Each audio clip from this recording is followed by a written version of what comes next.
And if you follow Jesus and let it, the darkness that you've been bound to will no longer have its place in your life. And you will walk free in your relationship. And you walk free in your speech. And you walk free in your mental health. You walk free from that pit of depression. It comes from walking closely with Jesus. One of my son's favorite games to play in this season is Spider-Man and Sandman. And so I come home and this is what he wants to play. Long day at work, Spider-Man and Sandman. And he always gets the hero and I always get the privilege of being the villain Sandman. And really what this game is it's just us playing and wrestling together. And so, I bring a blanket and I'm Sand, that's my Sand and I'm Sandman. Oh, Sandman's gonna get you. And he's Spider-Man, so he just goes like this. And I gotta act like, oh, I'm caught, I'm stuck, and it's a whole thing. And so then when we do this, he'll run at me, and this is the game, and he jumps on me, he wrestles, and I have to act like he's got this power, and it's really a struggle, like, oh, I think he's gonna beat me and overtake me, and then I pull out my winning move. Not that you should be winning as a parent, but I do have a winning move. And he comes up, and at a certain point, kind of the end of the battle, I'll take him, and if we're really wrestling, I'll wrap him in my blanket, which is the sand. I'll wrap him all up in it, and I'll get him to a point where he's like cocooned in it, and he loves the game but hates this moment. Because he's in it, and he can't break free. And so he'll go from, oh, this is, it makes all these noises. So, Dada, give me, ow, I want to be out. And he's just wrapped up. I got like a burrito in there. He is just wrapped up in there. He's fighting and tossing and wiggling and squirming, but he cannot get out until I let him. And the funniest thing, or most surprising thing maybe about the whole experience for me is, even though he hates that final moment, he keeps coming back for more. He's never done. He loves this game over and over and over. He will keep coming back to play this same game. And I started thinking, how many times have we done the exact same thing? Wrapped ourselves in something that's fun, but ultimately leaves us trapped and in bondage and stuck. We play with it, but we end up stuck and end up frustrated again to something that feels stronger than us, more powerful than us. I feel like I'm trapped in something and I cannot break free, to a point where we then look to God and say, God, help me out. I'm stuck again. I don't want to be here. But here's the truth. You cannot break free from something that you keep playing with. You want to be set free. You want to live out the life that God's called you to and the life that ultimately you want. If you want that, you have to stop playing with some of these things that are fun at the beginning, but ultimately leave you trapped and bound at the end. Some of us have these different things in our life that they're fun, that new relationship, that new environment, and you mess around with it. It's fun, you're enjoying it, but you know that every time that you walk down that path, you end up stuck. You end up bound.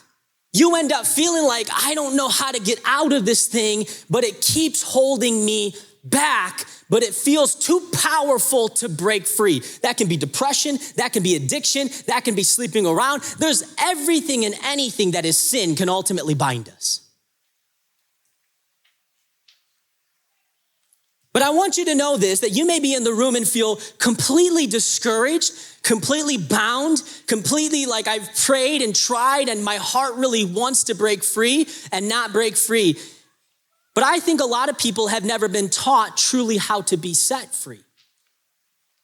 And that's what I want to talk to you about today. And I want to encourage you. You feel in the middle of a pit, you feel trapped, you feel shackled. Let me encourage you with something before we fully embrace the beauty of this text and say this to you.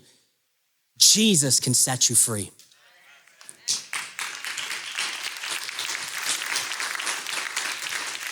Oh no, some of you heard me, but you didn't believe me. Let me say it again for someone that heard but didn't believe. That thing that you feel bound to, shackled to, the thing that you've tried to break free, the thing that you've sought therapy and counseling, the thing that you've talked with, the thing that you've accepted as now, this is just part of what your story is gonna be. That thing is the thing that Jesus can break you free from. That he can set you free from that. Because what this passage is gonna tell us is when the Son sets you free, then you are free indeed. God has the power to break the shackles, to remove the darkness, to take you out of the pit that you may not have in yourself. God can set you free, and that's why he came, not just to wash you of your sin, but he wanted to set you free. He wanted to set you free. But to be set free, we need to understand who Jesus is. And Jesus makes these 7 I am statements about himself. One of them that we'll uncover here, Jesus saying, I am the light of the world. And so if you're taking notes this morning or this afternoon and you're saying, who is Jesus? Write this down. Jesus is the light that leads us. John 8:12 says, when Jesus spoke again to the people, he said, I am the light of the world. Whoever follows me will never walk in darkness, but will have the light of life. Right before Jesus says these iconic, revolutionary, life-changing words, a claim of deity about himself, he has a really powerful encounter with a woman that needed grace. Jesus encounters this woman who has been brought by religious people that are trying to trap Jesus. They don't care about this woman that they're bringing. She's a woman that the text tells us has been caught in adultery, been caught in the act of sleeping with a man that is not her husband. And that was a serious offense now, and even a more serious offense with greater consequences in the day of Jesus. That if you committed that action, that they could actually kill you by stoning for the severity of that action that you did. So they throw this woman in front of Jesus thinking that they've caught him in this situation that either answer is wrong. And they say, Jesus, with stones in their hands, Jesus, well, what should we do with this woman? Jesus does this all throughout the Gospels, chooses not to answer their question, but redirect it. And Jesus, as the crowd has stones in their hands, looks at them and says, all right, whoever has no sin, let that person be the first one to throw the stone at the woman. And everyone starts to drop their stones. It says from oldest to youngest, drop their stones and walk away until it's just the woman there close and Jesus. And Jesus says, woman, where are the people that are condemning you? She says, they're not there. They've left. There's no one condemning you. And Jesus says these powerful words to her. He says, and neither do I condemn you. And neither do I condemn you. Go, leave your life of sin, live a new life. Go, turn away from that old ways. Turn away from that darkness. Turn away from that brokenness. Turn away from those things that you're trying to fill you. And I want you to leave that and find the new life that comes because you've been forgiven and you've received grace. Jesus says, I don't condemn you. He is showing her grace there, even though she's blown it. And I want you to know that Jesus says the very same thing to us. He looks at you when we've blown it and we fall short, just like that woman. And when everybody else around us is ready to get us for the consequences of the action and how we've harmed them, Jesus says, I don't condemn you. But you need to leave that life of darkness and start living.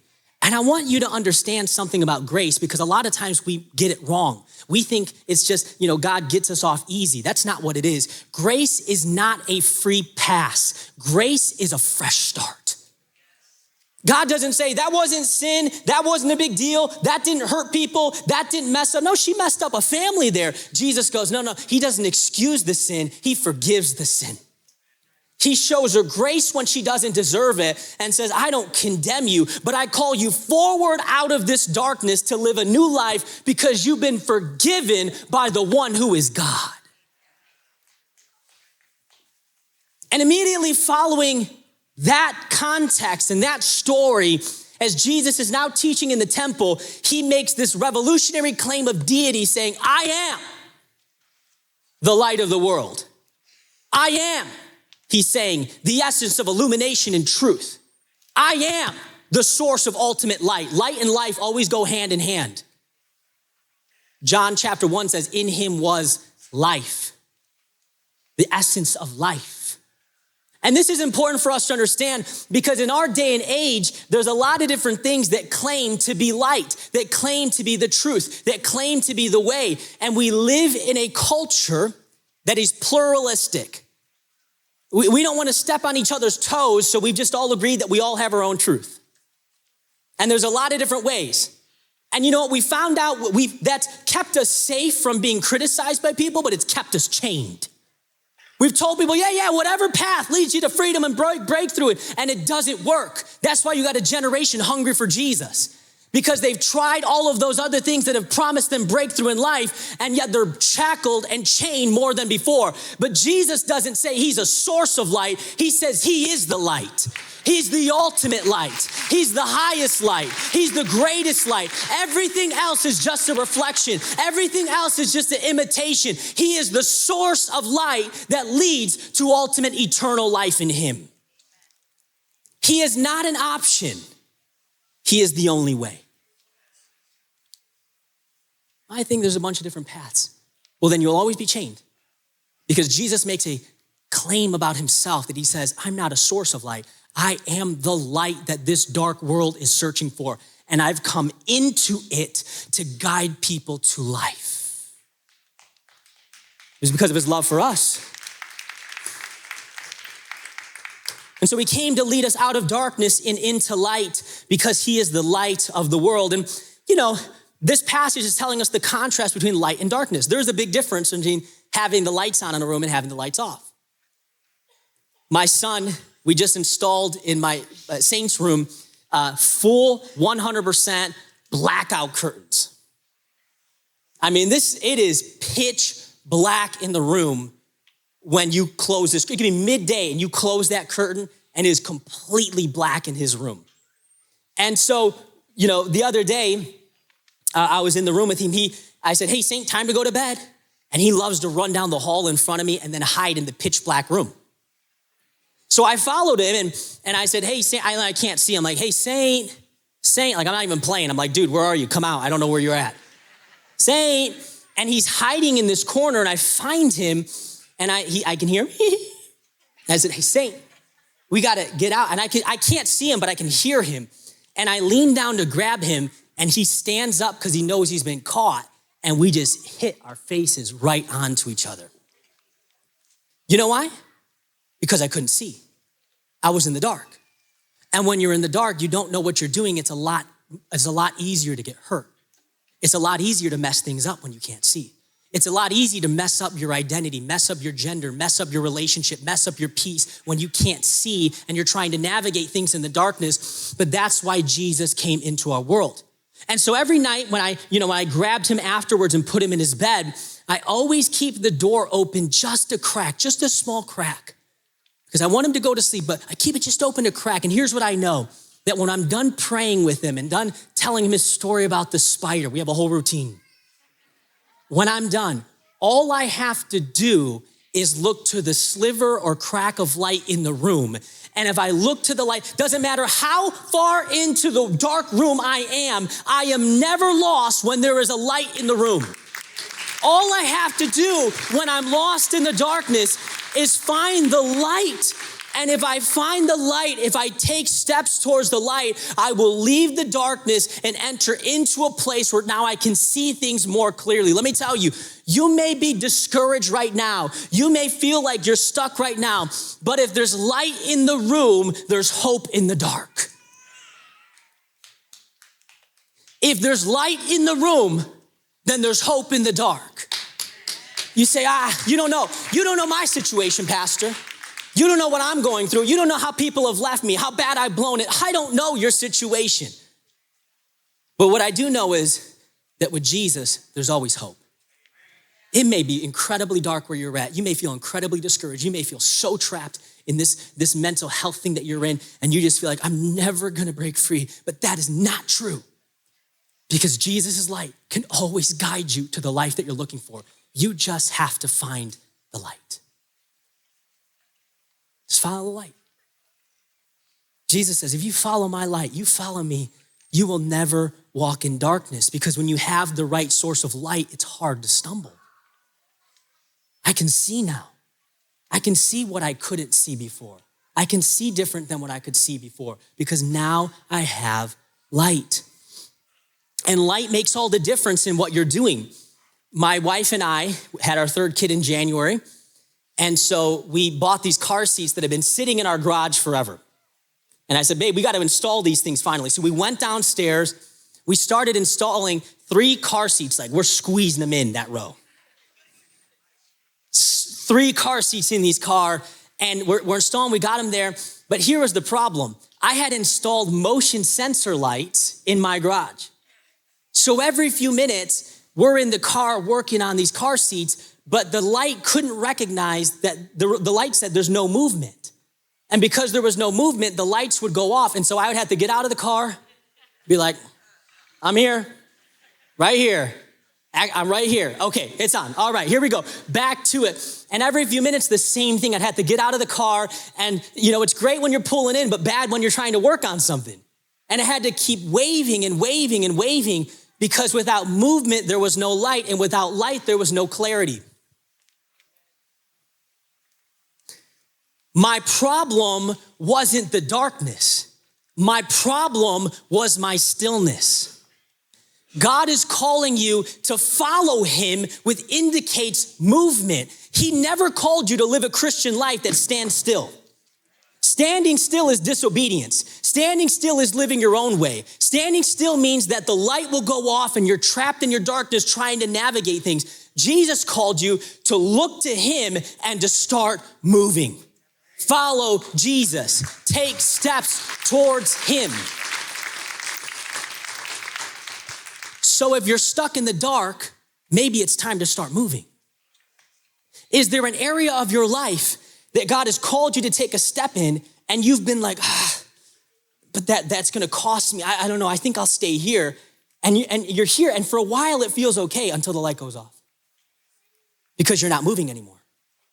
And then you're saying, well, I thought God would work for me. I don't know why it's not working. It just seems like I can't navigate things. I feel like things are so much more confusing and I feel like I'm trapped and I feel like I can't see clearly. You're right, you can't because you stopped moving. So what do? Well, is there something in your life that you have been saying no to God in that God is saying, you need to start taking a step. You need to start following me. You need to start obeying. You need to start living in my truth. You need to start following me so that the light goes back on and that you walk without darkness. God doesn't want you to stumble around, but Jesus says, whoever follows me will never walk in darkness again. So stop following your feelings and start following the light.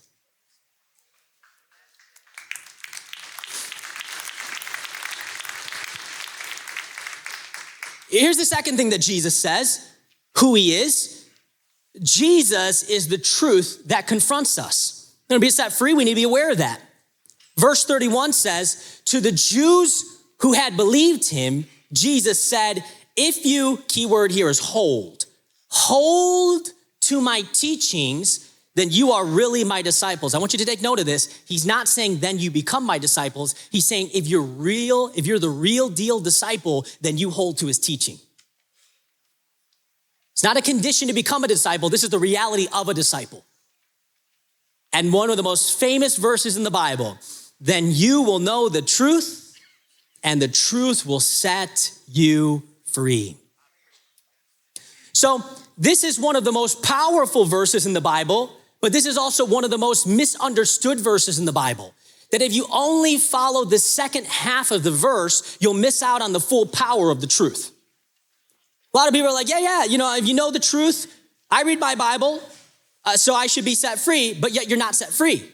What's the problem there? What's going on there? The issue that's happening and why you're not being set free? Well, you're practicing the second half and not the first half. We live in a culture that tells us that knowledge and intellect is the highest thing. Knowledge and intellect is a good thing, but knowledge isn't power if the power isn't ever used. You need to make sure that you hear the truth, But if you want to be set free, you need to live the truth. You want to be set free? You can't just acknowledge what is true. You need to acknowledge what is true and then live what is true. So knowing the truth is not merely an intellectual problem. Well, they just haven't heard all the facts. No, it's not an intellectual problem. Most people do not hold off from coming to Jesus because an intellectual pursuit or an intellectual problem. Usually it's a volitional issue. It's a submission issue. It's not that I don't understand the facts. It's I want to live the way that I want to live. Truth came into the world, the light came into the world, but they loved their darkness more than the light. And so what Jesus is teaching us here is, well, if people really want to be free, then belief without obedience keeps you stuck. God has called us to hear and then knowledge. And I want to explain this because faith has three essential components to it that a lot of people fall short of saving faith because they don't have the full understanding of what faith is. They think that simply believing saves them. So believing, the three essential elements are this. The first one is understanding and knowledge. I hear the information and I understand the information. Jesus is the light, I understand that. The second thing is I can either agree that it's true or false. Faith, if you believe and understand that, then faith then says, I believe that I hear that Jesus is the light, I understand it, but I believe that that's true. But here's where most people fall short. They understand, they acknowledge it's true, but they don't trust and submit. So you know the knowledge, but you're not set free because you know it and you believe it's true, but you continue living your life the way that you want to live your life. And you say, I just don't know why I'm set free, because the truth sets you free when you follow Jesus the way that he's called you to follow him. And that always comes from trusting and submission. Well, help me understand it. Well, think about Satan and the demons. Satan was a worshiping angel of heaven that acknowledges and understands that Jesus is the light, the truth, God. He believes that that's true because he worshiped God, but he does not submit his life to God. James says the demons believe and believe so much that they shudder. Demons aren't going to heaven. Why? They believe that they understand who Jesus is. They believe that he's the truth, but they do not submit their life to him. And there's a lot of people that think they're saved because of checking off the first two boxes. Are you saying, yeah, I believe I believe what Jesus said. You believe it's true? I believe it's true.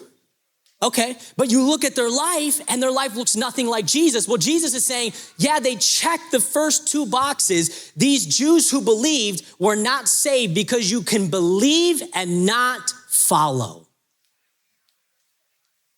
So the problem isn't what we don't know, it's what we can't fix. It's not just about stuffing more information into your head. There's a deeper it's not an intellectual thing. It is a spiritual rebellion from God. Then until God comes into your heart and changes you at the deepest core of who you are, and you are born again, made new in Christ, that you will always be shackled and bound to those old things, because belief is not enough. You need to believe so much that you trust and submit to Jesus and his lordship. And so Jesus says, my real disciples, they hold. This means they remain, they continue, they live in, they dwell to a point where that word changes their life. Do you visit, or is it your home? When my wife and I go to the hotel, we act very different. I pull my suitcase out and I open it up, and all of my clothes stay in the suitcase the rest of the time. All of my black shirts, all of them. Which one today? This one. But if I need anything, I go back to my suitcase, I grab things, but then I close it. I'm not unpacking, we're not here forever. I'm just leaving, I'm visiting it. But my wife, bigger suitcase. She's not in here, but that's a joke for her. Bigger suitcase, but she's the complete opposite. she unpacks all of the clothes, puts it in the drawers, organizes it via color, hangs it up in the closet if there's a closet, pulls all the bathroom things out, organize. Some of you are smiling because that's you. Amen. I see you. All right. Different things for different people. And you organize it. Why? Because she's gonna be here for a while, so she doesn't wanna just visit, she wants to make it home. She wants to unpack her life, unpack her stuff so that she's comfortable and so that this is her place. And it dawns on me when I think about the way that we interact differently with this place, that how many of us treat God's word like a hotel stay? How many of us, it's more of a hotel stay than a home address. That you come to God when you need things, and you come to God when things are hard, and you come to God when it's a trial, but then you move on and continue to live your life. So you treat God like, I just visit you, God, when I need you, but I'm not really banking everything on you. Because if you want every part of your life to be transformed, then you need to unpack every part of who you are before God. Make your home in the word. Make your home in God. And so this is important for us to understand, because you need to live in it and it needs to live in you. Well, I want to know if I'm a true disciple. Well, a true disciple, you give enough time. They spend enough time at home in the word, at home in Jesus. They pour themselves into this. They live by it. They abide by it. They make their home in the word and in Jesus. And as you do that, you start to get set free. You're not just visiting him. You're living your life on his truth, because you can't live free on weekend visits to the truth.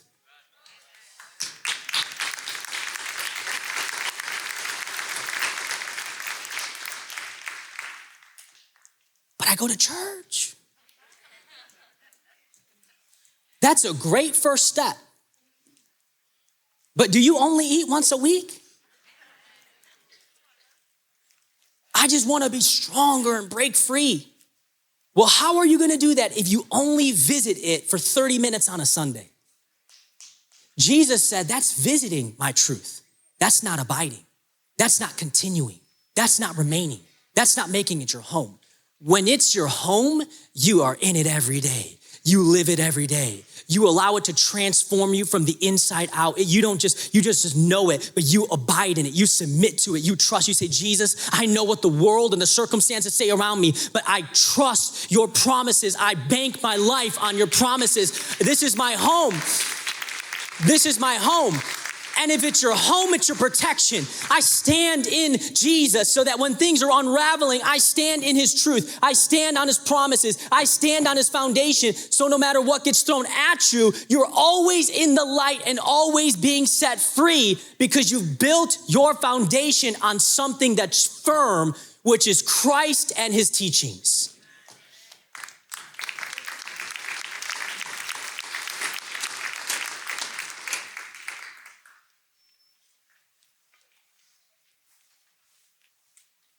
And who Jesus is. Amen.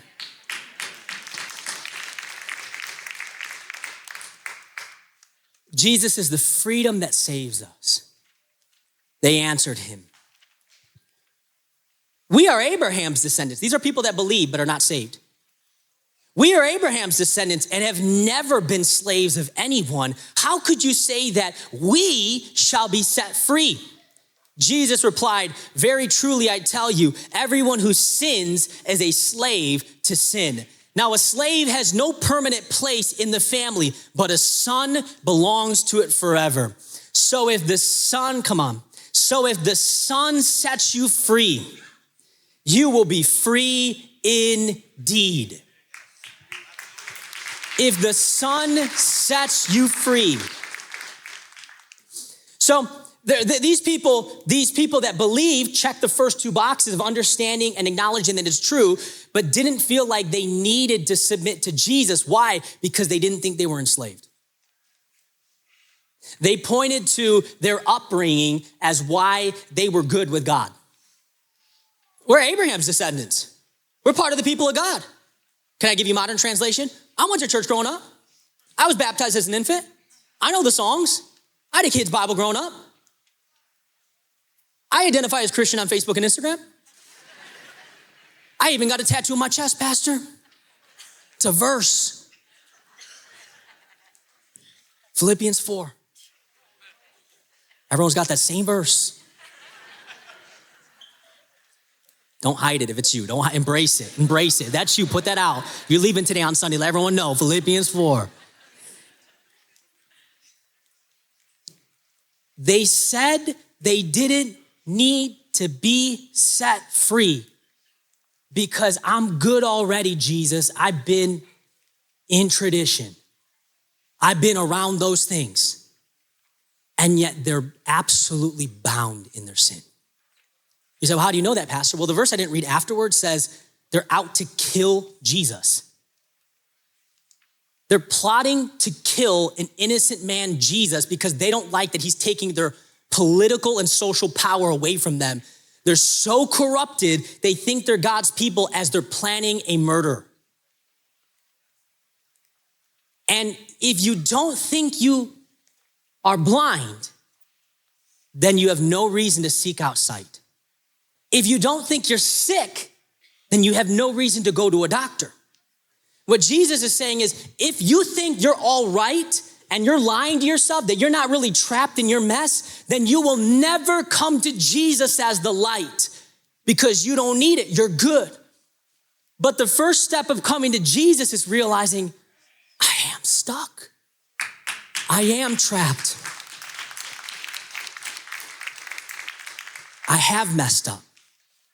I have blown it. There are some things that people don't know about that shackle me and chain me.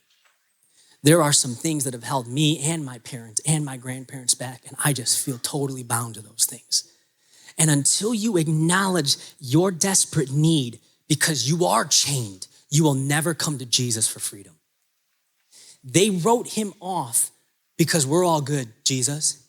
And Jesus brings it right to their life. Because you can say, oh, I'm good religiously, but how are you practically? And Jesus goes, anybody, listen to what he says.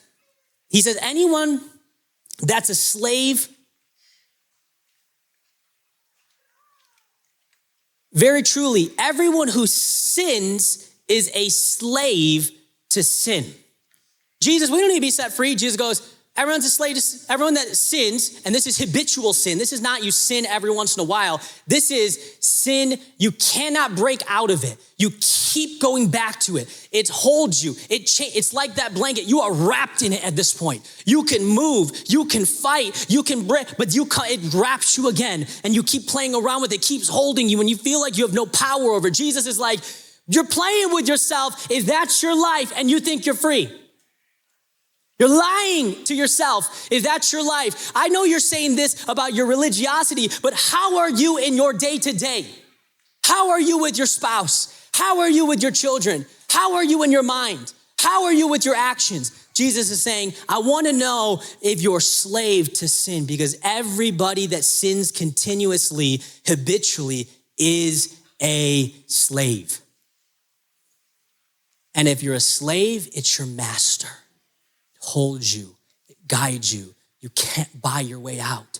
You don't have power over it. Holds you now. Without Jesus, you have no power over it. It is the owner of your soul. And it always, like the game, promises it's fun, it's innocent at the beginning, but it always binds you. Always. Sin always leads to captivity and death. Always. Always. It's still fun right now. Hold on. Because it will lead you to being entrapped and enslaved. And there are some chains that only Jesus can break. Listen, I'm glad you have a therapist or two. Good for you. Counseling, good. You're getting help, all for it.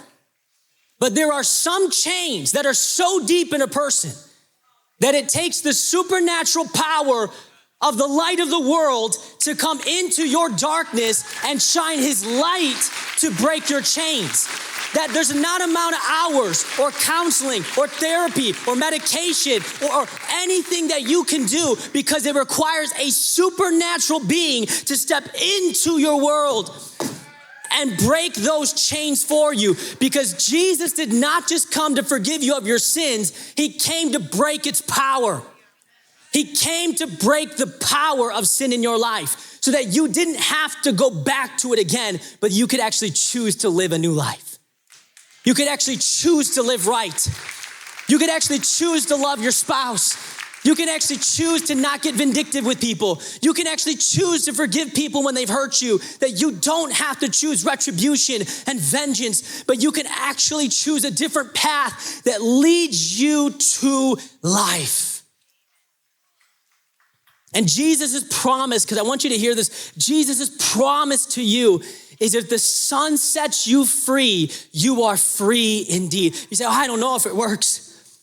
I don't know if it works. I mean, I've been around a lot of religious things. You may have been around a lot of religious things, but have you ever fully surrendered your life to Jesus and walked with him closely? Because I'm just telling you, you can argue with me, but let me make the claim of Jesus, because Jesus is saying, if you follow, you will not be in darkness, but you will be set free permanently. That is Jesus' claim to you, that if you walk close with him, that he will break the chains and break the chains permanently. But does it work? This past 2 weeks ago, made an altar call.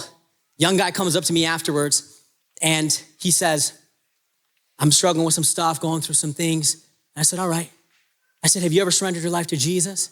He said, I actually just came up to the altar. I said, oh, that's amazing. You just made the most important decision. Your life will never be the same if you walk with Jesus. I'm telling you, you'll be totally transformed. And there was another young brother who's been about a year in the faith, and I grabbed him and I said, hey, come over here. I want to connect you two real quick. You're 19, he's 19. Let's connect. And as I'm walking away, I'm like stepping out of the conversation to go, there's a line, to go engage in the next conversation. I hear the question of the man that just, the 19-year-old that just gave his life to Jesus, to the kid that's been walking with Jesus for a year and a half. Here's the question. Does it work?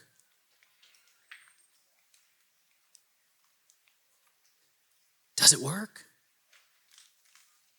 And I loved being able to, that made me just step forward, just hear, because I wanted to hear the response of this guy who didn't come from a Christian home and he's only been walking with the Lord for a year and a half, but his response back to him, he was like, dude, if you only knew. He said, my life is so different and transformed and changed. It's like night and day. Oh, I'm not perfect.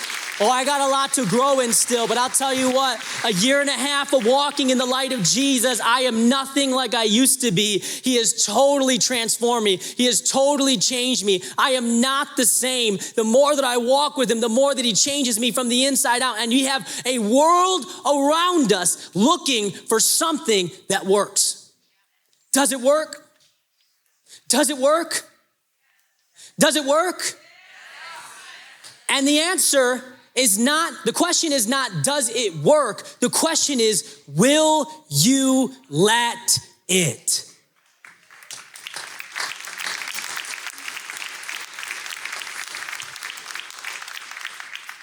Oh, it works. And for 2,000 years, people who have been trapped in various forms of darkness, who felt like they would never break free, who felt like they would always be chained, who felt like they would always be stuck, who felt like they would always go to the next high and always be searching after, who always felt like they'd be going to the next relationship or chasing after money or chasing after more possessions and feeling bound by the greed that's within him or the hurt that's within him or the anger or bitterness that's within him and just feeling like you don't understand. For generations, we have wrestled with this stuff as a family. We feel stuck and bound and trapped. And for 2,000 years, people that were lost have heard the call of the gospel and have said on their knees, Jesus, I submit my life to you. You are the only way. And let me tell you, this church is littered with people who have been bound in their sin and Jesus has set them free. This room is filled with people who have been addicts, who have had the chain snipped. This room is filled with alcoholics that have been set free. This room is filled with people that have lived out adultery year after year, who have had broken marriages that said, it's never gonna come back. But what the Son sets free, he sets free indeed. It does work. And if you follow Jesus and let it, the darkness that you've been bound to will no longer have its place in your life. And you will walk free in your relationship. And you will walk free in your speech. And you walk free in your mental health. You walk free from that pit of depression. It comes from walking closely with Jesus, brings his light into a life of somebody that says, I'm blind and trapped. But if you are willing to come in and be the light of my world, then I can be set free. And that is the invitation that Christ leaves all of us for 2,000 years. If you follow me, then you will never walk in darkness, but will have the light of life.